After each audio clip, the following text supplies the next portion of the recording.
Hi guys, welcome to the channel. In today's video, I'm going to show you how you can stabilize video in CapCut. So the first step you simply need to do is to open Play Store and you need to search for the CapCut.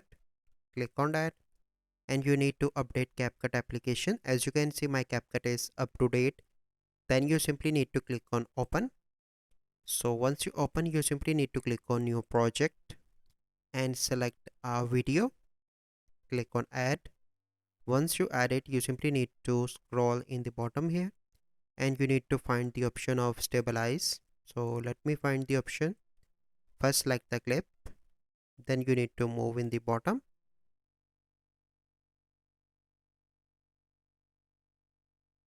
So here you can see that stabilize, click on that, and here you can see that the different options.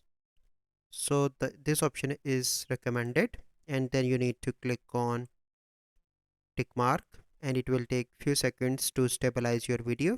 Okay, so now you can see that my video is stabilized. So this is the process how you can stabilize video in CapCut. So I hope you find this video helpful.